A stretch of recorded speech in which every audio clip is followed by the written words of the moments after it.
Hello student, स्वागत है आप सभी का एक बार फिर से हमारे इस ऑफिशियल यूट्यूब चैनल में जिसका नाम है एसोल सॉल्यूशन। मैं चंदन कुमार हाजिर हूँ आप सभी के सामने अपनी एक और नई वीडियो के साथ।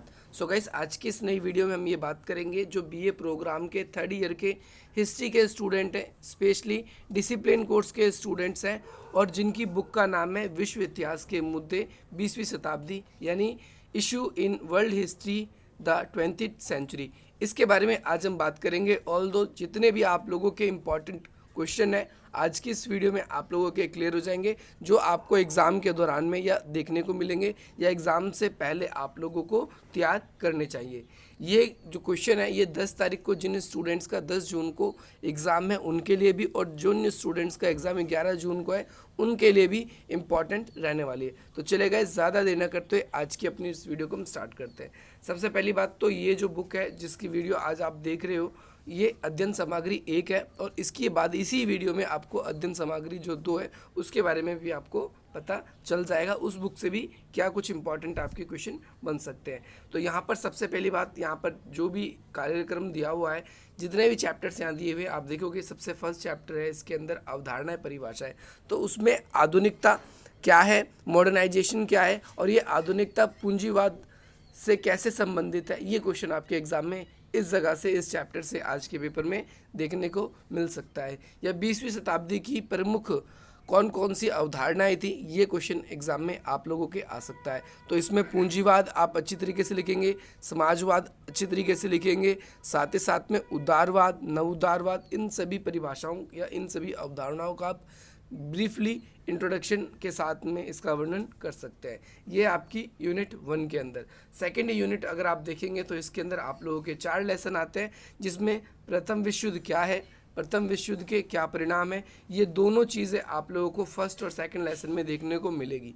तो प्रथम विश्व युद्ध क्या है, लास्ट ईयर भी आया था, इस ईयर भी आने की पूरी उम्मीद है, और वैसे ये हर साल ही आता है। या तो आपसे ये पूछा जाएगा कि प्रथम विश्व युद्ध क्या था, इसके उत्पन्न होने के क्या कारण थे, या आपसे ये पूछा जाएगा कि प्रथम विश्व युद्ध क्या था, इसके क्या परिणाम थे, इसके वर्णन करें। तो गाइज, आप जितनी भी वीडियो है हिस्ट्री की इंपॉर्टेंट आप लोगों के लिए जो प्लेलिस्ट है वो आई बटन पे क्लिक करके या इसी वीडियो के जो डिस्क्रिप्शन बॉक्स है उसके अंदर आप लोगों को मिल जाएगी। इसके बाद में नीचे आप लोगों को 2 क्वेश्चन और मिल जाएंगे जो कि आपके पेपर में वैसे तो नहीं पूछे जाएंगे, लेकिन फिर भी एक बार इसको देख लेना। पेरिस शांति सम्मेलन क्या था, और इसके बाद में राष्ट्रीय संघ का निर्माण किस प्रकार से हुआ। तो ये आप सभी का सभी जानते हैं, मैंने आप लोगों को पेरिस शांति सम्मेलन की वीडियोस भी बता रखी है, और यहाँ पर आप लोगों के लिए जो राष्ट्रीय संघ है इसके बारे में भी मैंने आप लोगों को बता रखा है। तो यहाँ पर अब अगली जो थर्ड यूनिट है इससे क्या कुछ क्वेश्चन आपके एग्जाम में इंपॉर्टेंट बन सकते हैं। इसमें सबसे मूल है 1917 की जो रूस की क्रांति, जिसे पेपर में अलग अलग नामों से भी जाना जाता है। तो 1917 में हुई समाजवादी क्रांति कहाँ किस देश में हुई और इसके क्या प्रभाव पड़े, ऐसे पूछ लिया जाता है। या फिर 1917 में जो बोल्शेविक क्रांति हुई उसके उत्पन्न होने के क्या कारण थे, आपसे इस तरीके से भी क्वेश्चन पूछा जा सकता है। इसके साथ साथ आप देखेंगे तो रूस की क्रांति के क्या प्रभाव थे, ये भी आपसे पूछा जा सकता है। या समाजवादी के उत्कर्ष में जो रशियन रेवोल्यूशन थी वो किस हद तक अपनी भूमिका को निभाती है, ये भी क्वेश्चन आप लोगों के एग्जाम में देखने को मिल सकता है। तो ये अध्ययन सामग्री फर्स्ट थी, इसमें 3 यूनिट में आप लोगों के 3 क्वेश्चन इंपॉर्टेंट मैंने बताए। सबसे फर्स्ट इंपॉर्टेंट क्वेश्चन आप लोगों के लिए ये है, जो 20वीं शताब्दी की अवधारणा है वो कौन कौन सी है, या फिर आधुनिकता पूंजीवाद से किस प्रकार से या आधुनिक औद्योगिकरण से किस प्रकार से संबंधित है। दूसरा, फर्स्ट वर्ल्ड वॉर के कारण और परिणाम, ये आपके एग्जाम में देखने को मिलेगा। और तीसरा, जो 1917 में जो रूसी क्रांति हुई थी इसके उत्पन्न होने के क्या कारण थे। तो रूसी क्रांति के उत्पन्न होने के क्या कारण थे या रूसी क्रांति के क्या परिणाम थे, ये क्वेश्चन भी आप लोगों को आपके एग्जाम में देखने को मिलेगा। अब चलते हम अपनी अगली यूनिट पे, और अगले बुक पे वो आप लोगों के लिए ज़्यादा इंपॉर्टेंट है, उसमें ज़्यादा चैप्टर्स है और उससे आपके एग्जाम में ज़्यादा क्वेश्चंस भी देखने को ज़रूर मिलने वाले हैं। सो गाइस, ये जो आप बुक देख रहे हो अब ये आपकी अध्ययन सामग्री 2 है, और ये भी बीए प्रोग्राम के थर्ड ईयर के जो हिस्ट्री के स्टूडेंट्स हैं उनके लिए। यहाँ पर आप लोग सबसे पहले अपना जो चैप्टर का जो कार्यक्रम है या फिर हम कह सकते हैं अनुक्रम, उसको अच्छी तरीके से आप देखेंगे। इसमें आप लोगों के टोटल बीच की जो 7 यूनिट है वो पहले आती थी, अब उसको डिलीट कर दिया गया है। 4, 5 भी डिलीट कर दिया गया है, 6 यूनिट है डायरेक्टली, इसके बाद फिर 8 और फिर 9, तो 2 यूनिट आप लोगों के नहीं आएंगे। यहाँ पर सबसे इंपॉर्टेंट आपको क्वेश्चन एक मिलेगा शीत युद्ध, कोल्ड वॉर। तो कोल्ड वॉर आपके या तो इसमें कारण पूछे जाते हैं या कोल्ड वॉर के परिणाम पूछे जाते हैं, इसकी वीडियो भी आप लोगों को मिल जाएगी। लेकिन कई बार इसके फेज भी पूछ लेते हैं, यानी चरण, कि प्रथम चरण क्या था, द्वितीय चरण क्या था, तृतीय चरण क्या था। यही क्वेश्चन आप लोगों के सेम पॉलिटिकल में भी पूछा जाएगा। मोस्टली क्वेश्चन आपसे या तो हिस्ट्री में कारण से या फिर परिणाम से पूछा जाता है, या फिर वेदांत के बारे में पूछ लिया जाएगा।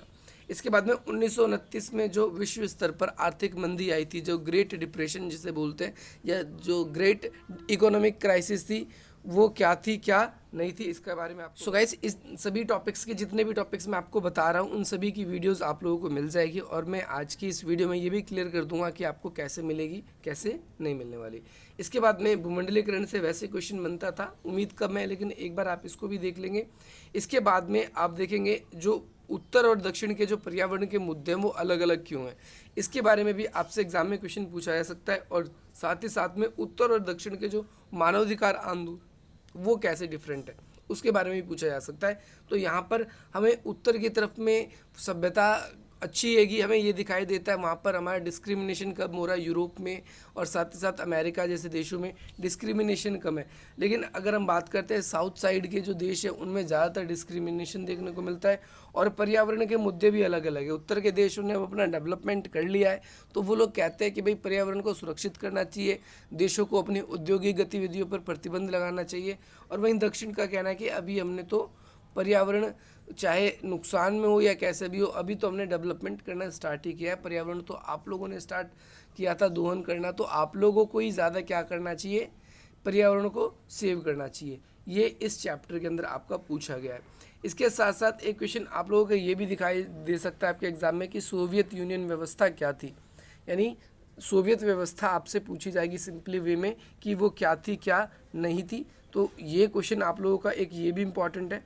इसके बाद में आपको एक चीज़ और देखने को मिलेगी कि जो नए नए परिवेश में हमें बहुत सारे परिवर्तन देखने को मिल रहे हैं।